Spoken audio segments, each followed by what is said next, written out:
Hey, what is up? It is ITI3033, and today I'm here with a review for the Logitech H800 headset that I unboxed like a few weeks, month ago, whatever. It's been a long time regardless, and I've had time to use this headset, get used to it, some of the quirks and features that it has, and I've decided to come up with a review, just say it with some of its pros, cons, and then talking with a separate section for this mic over here.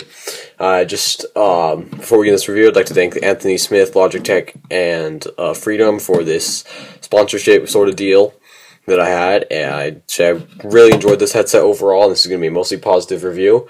But despite that, let's just get into this review, and let's start with the pros. The number one pro I'm going to talk about is that, I'm not going to talk in order, but the first thing I'm talking about is that it feels really good. It's comfortable, it fits tight, and it doesn't ever feel like it's going to shake too badly. I mean, it felt tight, and it's even adjustable, so the bigger head or your small head. And along that same thing about it being adjustable, another thing that's nice about it is that you can fold this up like that, and then carry it around with you and have convenient storage, or just put it somewhere in a corner where it won't fit too badly, or whatever you want to do with it to keep it, nice and tight. Or you could just leave it out like this. It's your choice, not mine. In terms of sound quality, when you're actually listening to it and listening to games, music, whatever, it sounds really good. I'm not too big on audio quality. I don't know bass, treble, whatever you want to talk about. But it sounds pretty good. When I was playing Battlefield 4, I'd never actually worn a headset or headphone or something like that before, but I was able to distinguish between right and left, where bullets were coming from, sounds, footsteps, and it was really useful. And yeah, that was a nice thing. One of the things that this headset has is these controls. I'm just going to fold this in really quick. These controls and stuff along the sides and edges along this, and I found these really easy to use, responsive. I could press play and it would pause and play pause, volume up, volume down to directly control the volume of my iPod. I could mute my mic when I was talking with somebody. I could just quickly mute my mic.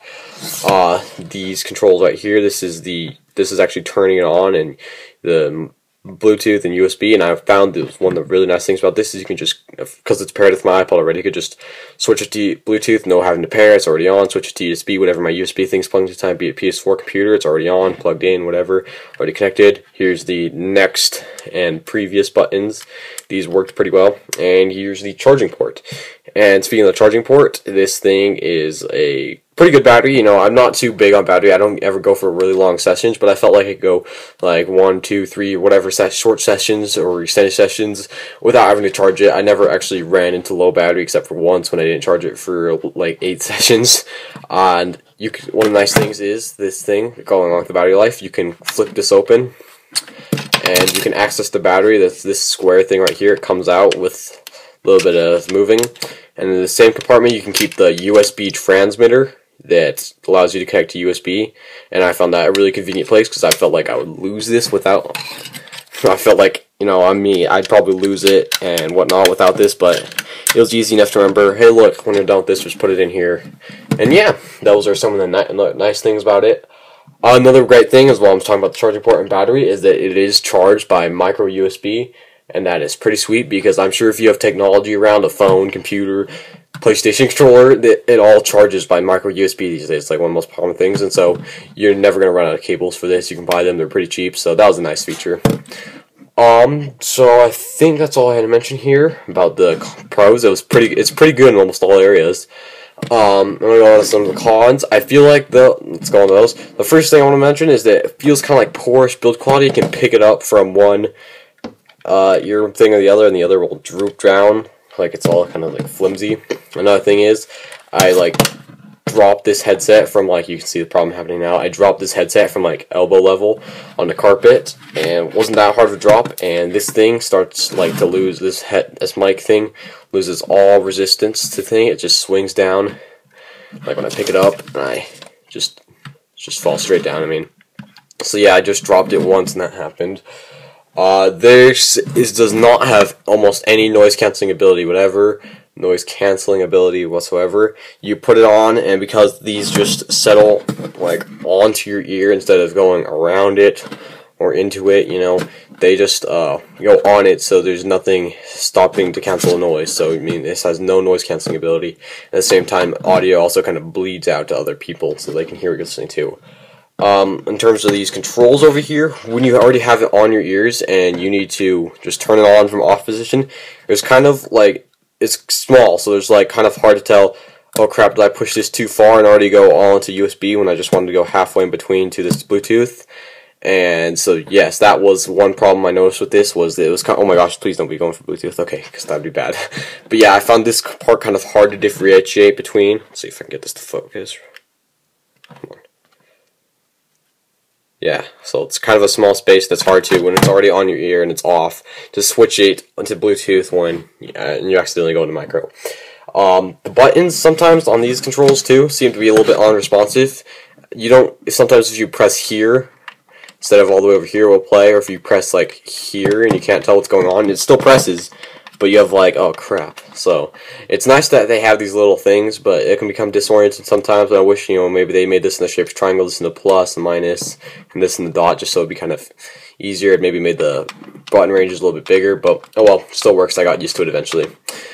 And so now I'm going to go on to talk about this mic. And this mic, before we get into this, I can say is not my favorite part of this headset. I mean, it'd be nice to say that it was, you know, buy this headset for this mic, but it's not. One of the nice things, though, let's just go and start getting into positives, is that it goes into like this, it can move, it's adjustable, so that's a great thing.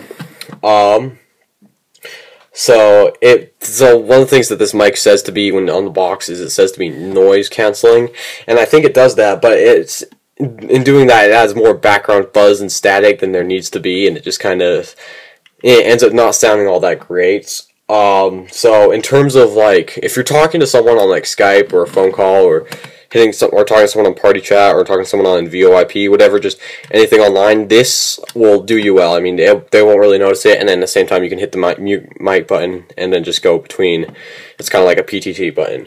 But if you're going to be using it for recording videos, yeah, that's where it kind of gets fuzzy. It becomes a gray area because it does not sound that good at all. You can watch my previous two videos before this, my Battlefront video, I was talking about what I do and don't want, and my QBB commentary over Battlefield 4.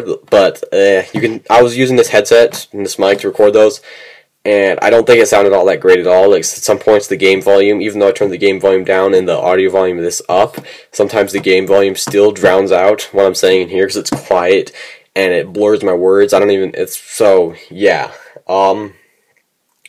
So I've only used this though, however, I've only recorded it through Bluetooth. I don't know if it will sound any better if I use the USB transmitter right here and try to record with it, and maybe use that. I haven't tried that yet. It might sound better, it might not, but I'll try some of that. And if you want to hear a comparison between the mics between those last two videos, I'll just leave like a few comparison clips just right after this, right about now.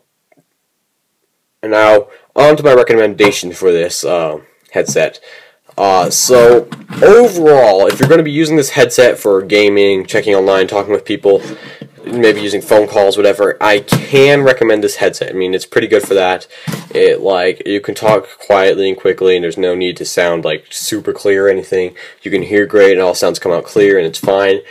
But if you are going to be using this for recording a YouTube video with this mic, that's what your primary uses for that, and you're going to be using it through Bluetooth, I cannot recommend this headset that well, because even though it's convenient, all the mic just doesn't sound good. I mean, one of the main things about videos is audio quality, and I don't know if this video is being hypocritical because it doesn't have the greatest audio quality, but I don't think my last two videos sounded all that great. And I know I'm saying this, but I'll try to find some better Audacity settings to maybe make this work better, make it sound better, trying to eliminate some of that background fuzz, make my words sound clear, but I'll have to try some new things. I'll maybe come up with a new review later, part 2 or something, if I found some good settings. But either way, regardless of my review, I'd like to thank Anthony Smith, Freedom, and Logitech for sponsoring this headset, and I'll keep trying to use it, trying to find the best settings to use it, and peace. This is ITI, and thanks for watching the review.